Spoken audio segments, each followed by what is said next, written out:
O exorcismo de Emily Rose é um dos casos de exorcismo mais conhecidos das telas do cinema.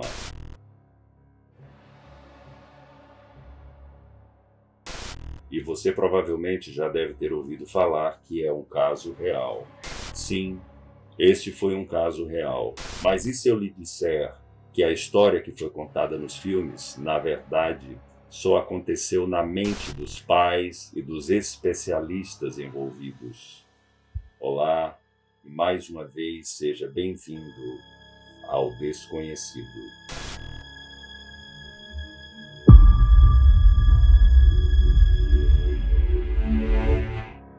Para começo de conversa, Emily Rose nunca existiu. A personagem interpretada por Jennifer Carpenter é 100% fictícia e foi criada inteiramente para o filme. Quem realmente existiu e inspirou a construção de Emily Rose foi Anneliese Michael, uma jovem alemã.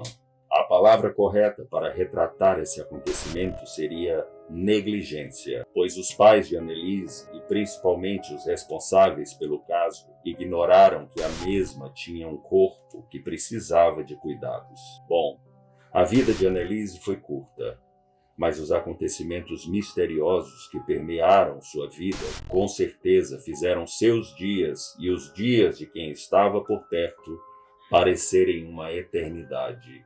Como sua família era extremamente católica, Anneliese aprendeu desde cedo as normas da igreja e ia aos cultos 2 vezes por semana. Mas aos 16 anos de idade, as coisas começaram a ficar estranhas na vida e no comportamento de Anneliese.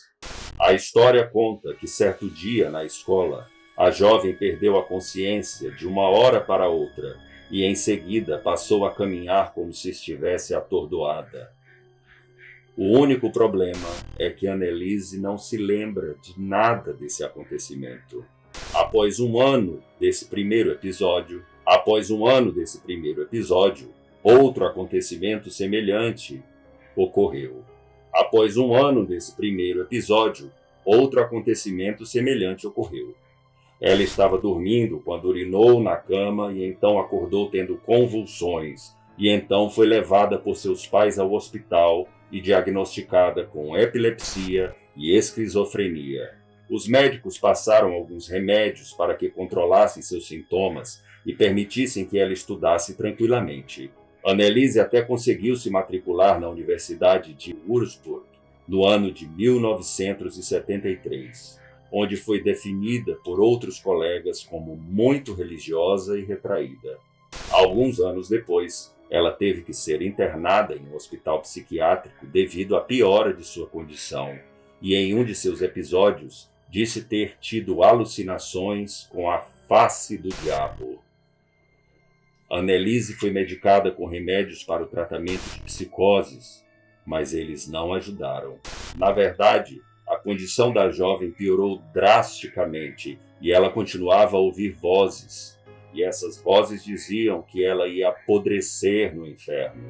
E, desde então, os fatos que seguiam ficaram cada vez piores. Anneliese não conseguia olhar para objetos religiosos, como cruzes e terços, e nem conseguia entrar em templos religiosos, pois dizia sentir que o chão estava queimando.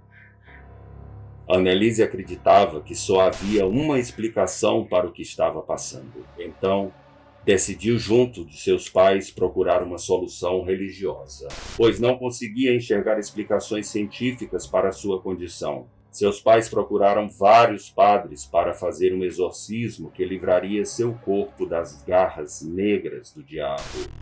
Nenhum dos padres que procurou aceitou a tarefa de fazer esse exorcismo. Nenhum dos padres que procurou aceitou a tarefa de fazer esse exorcismo. E com o passar do tempo, seu comportamento e aparência pioravam. Anneliese começou a tirar suas roupas, comer insetos, rosnar, latir, enquanto se agachava de maneira compulsiva. Em um de seus episódios psicóticos ou demoníacos, Anneliese chegou a beber a própria urina e morder a cabeça de um pássaro, arrancando-a com os dentes. Foi então que encontrou o padre Ernest Alt, que ao analisar Anneliese, disse que na verdade ela não parecia epilética e que seus sintomas pareciam realmente sobrenaturais. Ernest levou então uma petição ao bispo da região para que o exorcismo acontecesse e que Ernest o fizesse. O bispo indicou Ernest e Arnold Rands para fazer o procedimento, com a observação de que tudo deveria ser realizado em total sigilo. A primeira sessão de análise foi realizada no final de setembro de 1975. E no intervalo de 10 meses, os pais da moça decidiram parar de fazer o acompanhamento médico e focaram exclusivamente no procedimento religioso. As sessões duravam até 4 horas e foi através delas que Anneliese disse acreditar que 6 demônios a estavam possuindo: Lúcifer, Adolf Hitler, Judas Iscariotes, Caim, o imperador Nero e o sacerdote chamado Fleischmann. Eles se comunicavam através da garota e disputavam por seu corpo. Os sons gravados das sessões são definitivamente perturbadores. Anneliese estava decidida que a única saída para os seus problemas era a fé, e chegou a se ajoelhar tanto que quebrou alguns ossos e rasgou os tendões dos joelhos. Ela teve descanso somente em sua morte, após 67 macabras sessões de tentativas de exorcismo.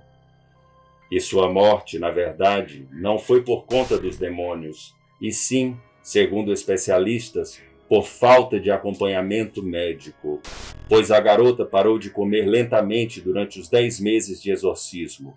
Seu corpo se tornou fraco e ela acabou deixando este mundo como uma vítima da desnutrição e da desidratação. Os pais e os 2 padres foram acusados pelo Estado de homicídio culposo. E no tribunal, a gravação de uma das sessões espirituais até foi usada como prova. Os 2 padres foram considerados culpados, mas ao invés de terem sido presos, receberam apenas uma multa.